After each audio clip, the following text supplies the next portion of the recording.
Defence suppliers. If you supply to the UK government, you've probably received a letter like this one.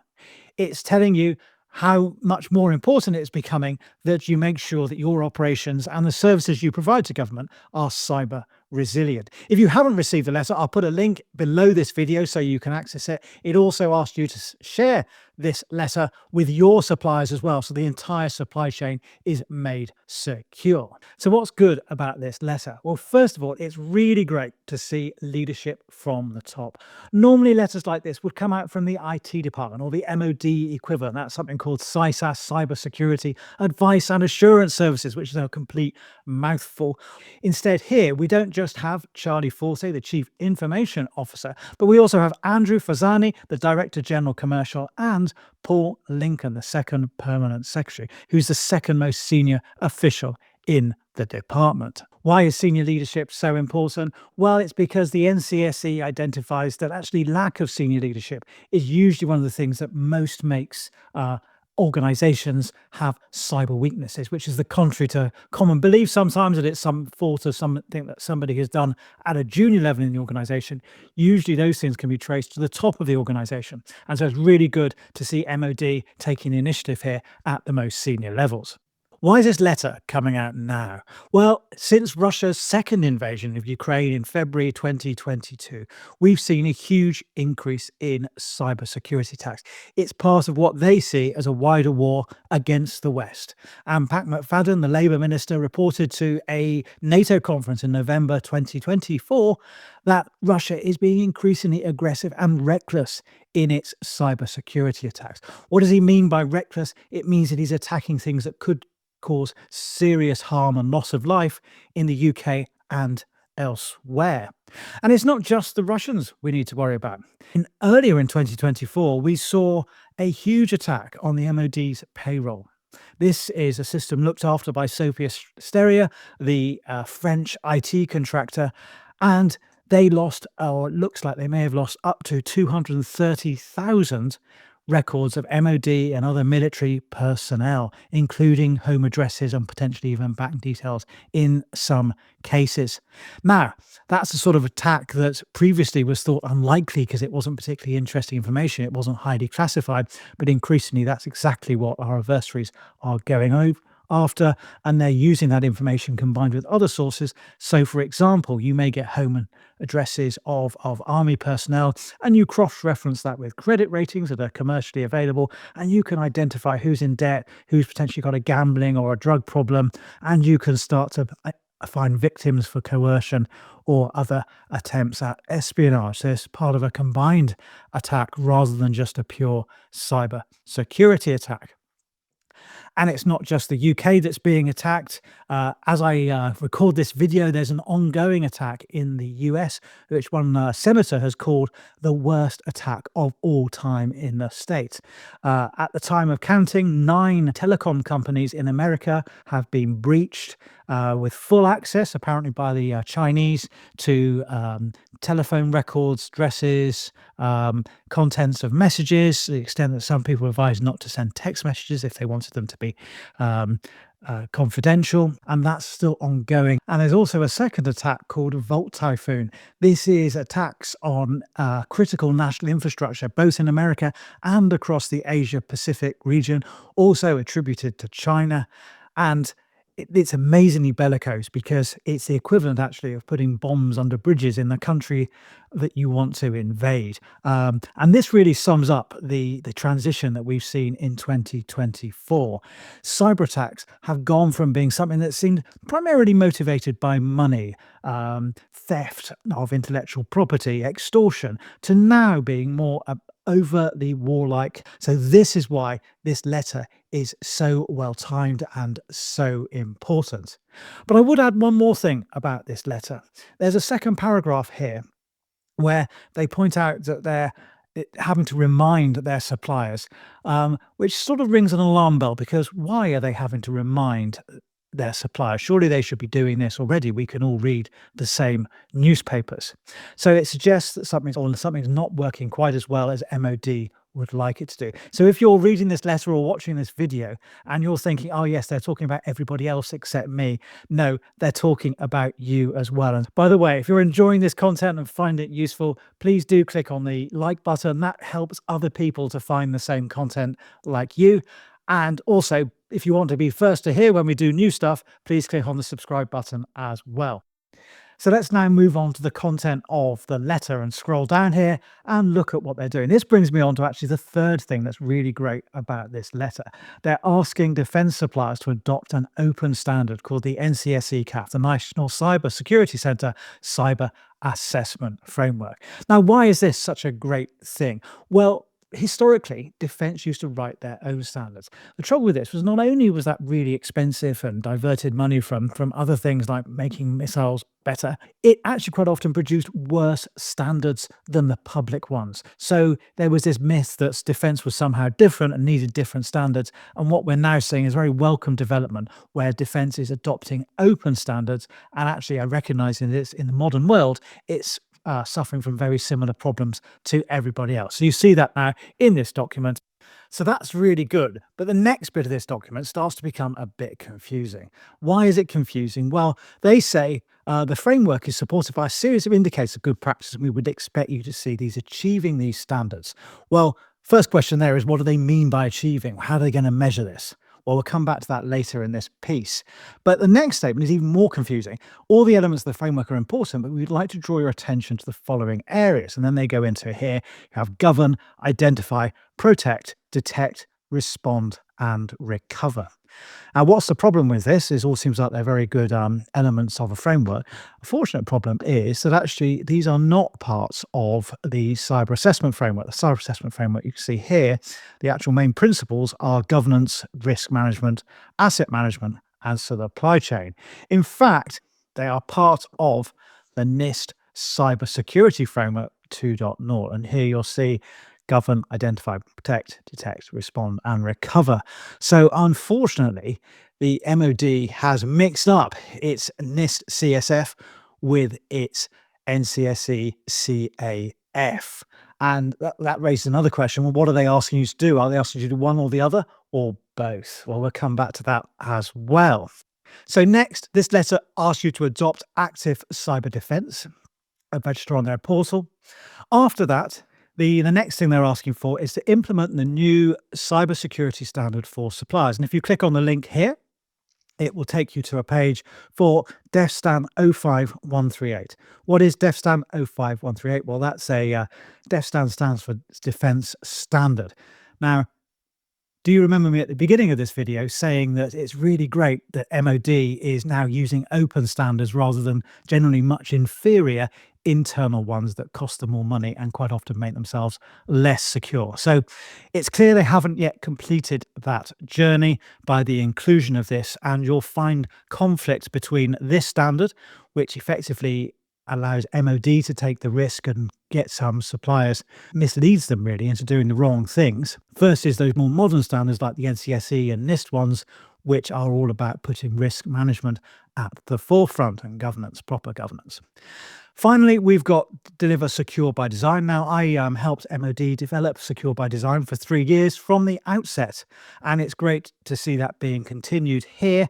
It's more about designing security into projects from the start there. Actually, it goes beyond the start or before the start and is saying, why do you need security? What are the risks? What are the bad outcomes that you want to avoid? To make sure that not just as security is designed from the beginning, but that it's properly funded and properly bought into by the people who are procuring systems.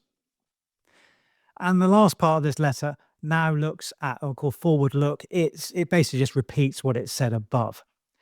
So in summary, what we have now is a letter that's asking you to do really 4 different things with masses of duplication and also contradiction. If you're a defense supplier, how do you go about dealing and implementing this? Well, the first thing I say to my clients is don't despair. Actually, It's not uncommon to have this problem. You don't need to be a supplier to the UK government. It can be any government. And actually, in private sector, there's often the same problem. Really big corporations have to operate in multiple jurisdictions and they have to deal with laws that often conflict with each other. But even within the same country, there are often different parts of the same government that are asking you to do conflicting things. So it's a completely normal part of any big or even a medium-sized project to start to look at, well, what standards do I need to comply with? And to be fair to MOD, they've done much better than many others. They have at least had a go at writing down the standards that they want their suppliers to follow. Now, what's the next stage? And you can see that they're on this journey themselves. The next stage is to start to rationalize this into something that your whole organization can get behind. So here's the thing, this is what I tell all my clients, and this is really important, so write it down if you can. Pick one standard and stick to it. Now, why is this really important? Well, the big mistake I see people doing is trying to follow multiple standards all at the same time. Cybersecurity or a certain type of cybersecurity consultants are often to blame for this because they love nothing more than mapping one standard to another, which creates lots of work and interest for them, but actually has very little business impact. And also, it's missing the point in a way, because the point of a standard or a framework is not to tick the boxes of those frameworks. It's to do the understanding and the work and to arrive at a corporate understanding that makes you more secure. That's why just doing one standard is sufficient to do them all. So if you're following the NCSE CAF, which is a great standard, you will apply or achieve the objectives of the NIST CSF. And vice versa, because the purpose of those two standards is identical. It's to make your organization secure. If you've got that and you're following the standard well, you will be achieving the standard. And so how do you apply this way of thinking to the MOD's letter? They've asked you to do 4 or more standards, but you only really need to do 1. But the question then becomes, which one? The answer to that question really depends on what sort of organization you are. Things like your geographical reach, whether you do most of your business in Europe or Asia Pacific, whether you're a multi-billion pound defense prime or a small micro business. It also includes things like your culture and what you've been using already. In fact, deciding which tool or framework to use is a really important exercise in itself. And if you're unsure about how to do this, then I definitely consider asking an expert. But here are a few rules of thumb that might help you make your decision. Firstly, if you're a big company operating something like UK national infrastructure or national critical infrastructure, things like dams or hospitals, roads, or a lot of defense equipment comes into this category, then the NCSE CAF might be for you because it's specifically designed for that and it's increasingly mandated by regulators.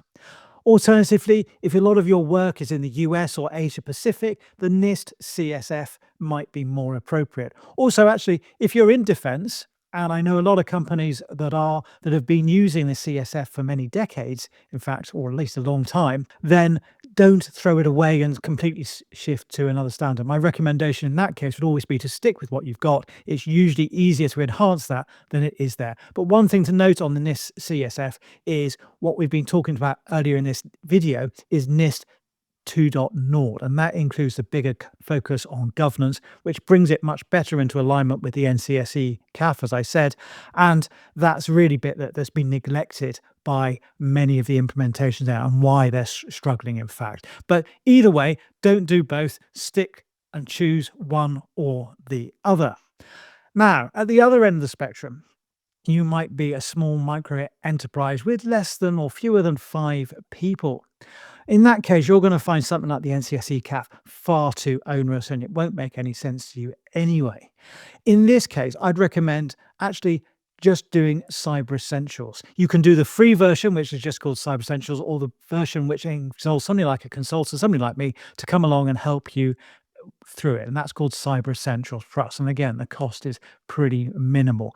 I've found real value from small companies doing that. I worked with one defense supplier who was supplying some quite sensitive stuff, but they didn't realize how much interest it would be to an adversary, and they weren't even operating things like multi-factor authentication.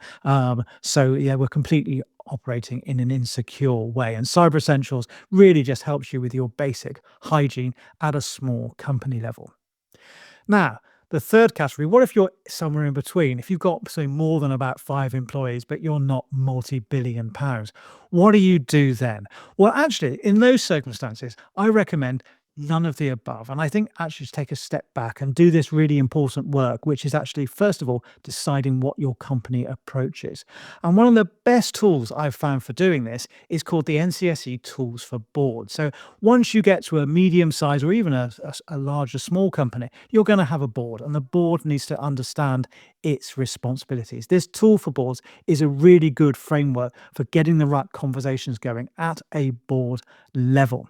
And because it's non-technical, it doesn't frighten people as much as trying to do the NCSE CAF is, or even the NIST thing. They can be quite jargony and things like that. Whereas the NCSE tool for boards starts to get people at an executive level understanding their responsibility and starting to realize it's not just a technical problem, cybersecurity, it's actually a management problem as well.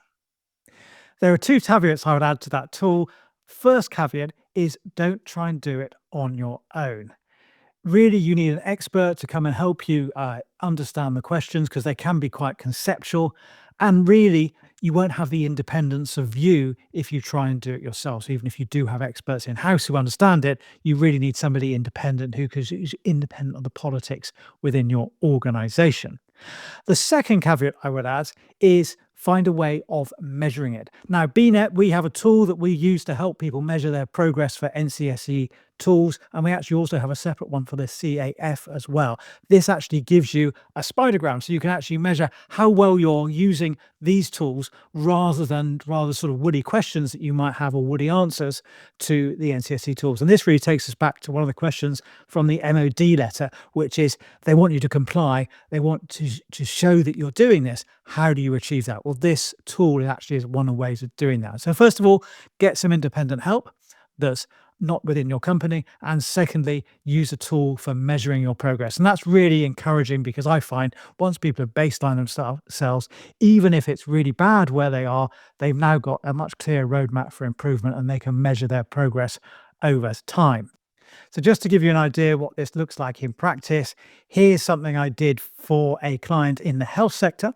They follow the NCSE CAF, but actually they modify it slightly, coming to the DSTP CAF. But all that really does is add an additional access here using and sharing information appropriately.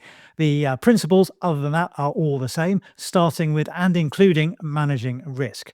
Now, it's not a particularly pretty picture in the sense that they're not in a good place. You can see that very clearly here.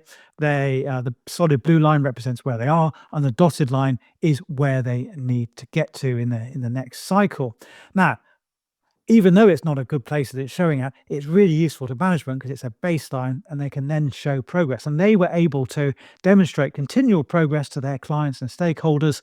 And that enabled them to get more funding for the cybersecurity and make really good improvements in their overall security posture, really as a result of being able to communicate their progress effectively. And actually, this particular client was also being mandated to do secure by design, and they regard this as yet another imposition. And why were they having to do this as well as the NCSE CAF? And I was able to show them actually it's no more work. If you're doing the NCSE CAF, you'll be covering all the secure by design principles at the same time. And in fact, you can track them as well without even doing any more work. And this tab here shows their progress. And again, you can see this was right at the beginning of their journey. They weren't doing any of the things that the UK Cabinet Office mandates as part of their secure by design principles. But once again, once you've baselined it, you can then really show progress well, and that helps everything go better. So if you're a defence supplier, I hope that's been a really useful overview of both the MOD call for action regarding cyber resilience and some useful strategies for complying with it. Now remember this, pick one standard and stick to it. And secondly, get an expert to help you decide which one. With that, thank you very much. Please remember, I don't speak for the MOD. I am an independent consultant with my own opinions. However, these opinions are based on a lot of experience, but your experience may differ. So please do feel free to leave comments below and or ask questions. Thank you.